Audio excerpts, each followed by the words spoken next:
ఆంధ్రప్రదేశ్లో ఎన్నికలో పోలింగ్ అయిపోయింది.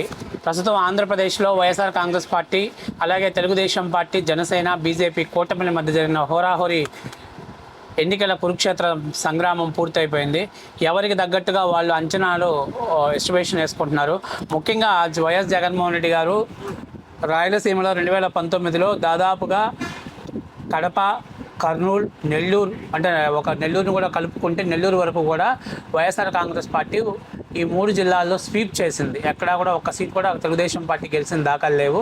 అలాగే అనంతపురం జిల్లాలో కేవలం హిందూపురం, ఉరవకొండ 2 స్థానాలు గెలిస్తే చిత్తూరులో కుప్పం మాత్రమే గెలిచారు. మిగిలినన్నీ కూడా వైఎస్ఆర్ కాంగ్రెస్ పార్టీ కైవసం చేసుకుంది. అయితే 2019 నుంచి 2024 వరకు ప్రస్తుతం ఆంధ్రప్రదేశ్లో పరిణామాలు చూసుకున్నప్పుడు ఖచ్చితంగా రాయలసీమ వాసులు ఈసారి ఎటువంటి తీర్పుని ఇవ్వబోతున్నారు. అలాగే అమరావతి రాజధాని కాదని విశాఖపట్నాన్ని రాజధానిగా మారుస్తున్నామని జగన్మోహన్ రెడ్డి గారు ప్రకటించిన దాన్ని అక్కడ ప్రజలు ఎలా తీసుకోబోతున్నారు. అట్లాగే విశాఖ ఉక్కు కానీ, విశాఖ చుట్టూ జరిగినటువంటి భూ కుంభకోణాలు కానివ్వండి, లేకపోతే స్మగ్లింగ్స్ కానీ, లేకపోతే గంజాయి, హెరాయిన్, డ్రగ్స్కి కేర్ ఆఫ్ అడ్రస్గా విశాఖపట్నాన్ని కేంద్రంగా మార్చడాన్ని అక్కడ ప్రజలు ఎలా తీసుకుంటున్నారు అనేటువంటి దాన్ని మొత్తంగా పరిగణలో తీసుకుంటే, ముందు ముఖ్యంగా ఉత్తరాంధ్రలో తీసుకుంటే శ్రీకాకుళం జిల్లాలో మొత్తం 10 సీట్లకు గాను తెలుగుదేశం పార్టీ ఇక్కడ 8 సీట్లు గెలవబోతుంది. వైఎస్ఆర్ కాంగ్రెస్ పార్టీ కేవలం 2 సీట్లకు మాత్రమే పరిమితం అయిపోయింది. అలాగే విజయనగరం జిల్లాలో తీసుకున్నట్లయితే మొత్తం 9 సీట్లకు గాను 6 సీట్లు తెలుగుదేశం పార్టీ, 2 సీట్లు వైఎస్ఆర్ కాంగ్రెస్ పార్టీ, 1 సీట్లో మాత్రం ఫైట్ నడుస్తుంది.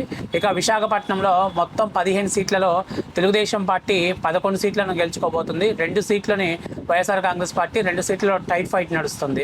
ఇది ఉత్తరాంధ్రలో ముఖ్యంగా తీసుకుంటే రాజధాని విశాఖపట్నం కేంద్రంగా మేము ప్రమాణ స్వీకారం చేస్తాము, ఇక్కడి నుంచే పరిపాలన చేస్తామని జగన్మోహన్ రెడ్డి చెప్పినా అక్కడ ప్రజలు విశ్వసించే ప్రయత్నంలో లేరు. ప్రజలు అసలు జగన్మోహన్ రెడ్డిని నమ్మట్లేదు.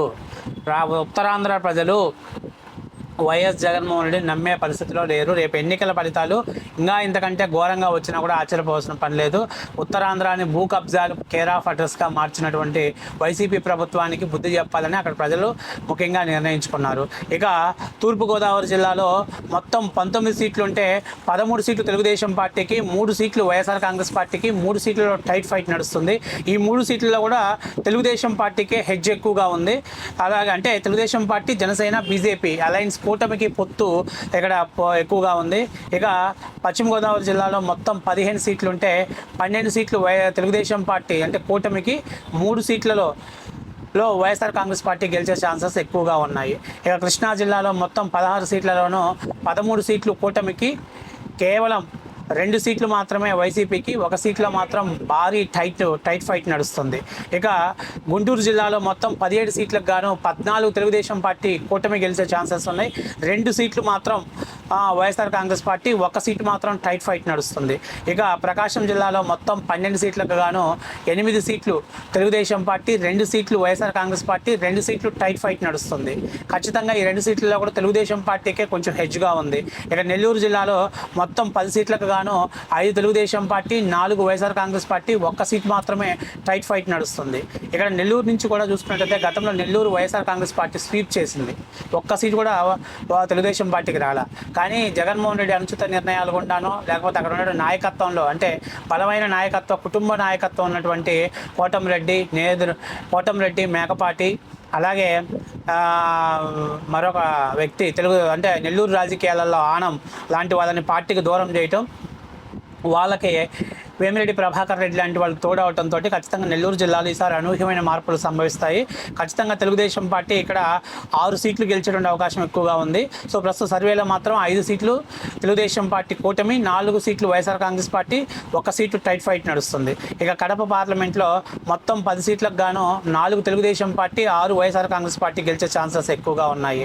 ఇక కర్నూలులో గతంలో చూసినట్టయితే 14 వైఎస్ఆర్ కాంగ్రెస్ పార్టీకి వచ్చాయి.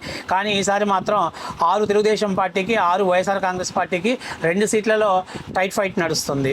ఇక అనంతపురం జిల్లాలో తీసుకున్నట్టయితే గతంలో 12 సీట్లు వైఎస్ఆర్ కాంగ్రెస్ పార్టీకి వచ్చింది. కానీ ఈసారి ఉల్టాపడి కూటమికి 12 సీట్లు వస్తాయి.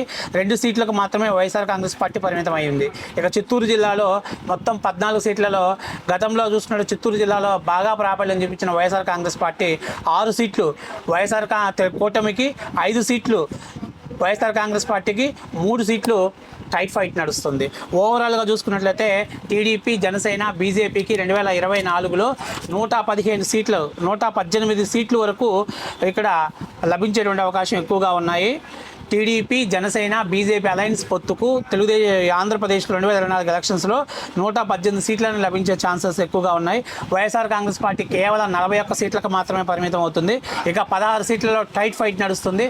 మొత్తం మీదుగా ఓవరాల్ చూసుకుంటే ఈసారి మాత్రం గట్టిగానే తెలుగుదేశం పార్టీ 130 సీట్లను క్రాస్ అయ్యేటువంటి ఛాన్సెస్ ఎక్కువగా కనిపిస్తుంది. దీనికి ప్రధానమైన కారణం రాష్ట్ర ప్రజలు గణనీయంగా మార్పు కోరుకుంటున్నారు, అభివృద్ధి కోరుకుంటున్నారు. సంక్షేమం అనేది ఎంతవరకు అవసరం అంటే సంక్షేమమే మా బతుకులు మారవు అని చెప్పేసి స్పష్టమైనటువంటి తీర్పునివ్వాలని కనిపిస్తుంది. ఈ 41 సీట్లు కూడా వైఎస్ఆర్ కాంగ్రెస్ పార్టీకి తెలుగుదేశం పార్టీ కానీ గట్టిగా విజృంభించినట్లయితే ఈ 41 సీట్లలో కూడా కొంచెం మార్పులు హెచ్చుతగ్గులు ఉండే అవకాశం ఎక్కువగా అవుద్ది.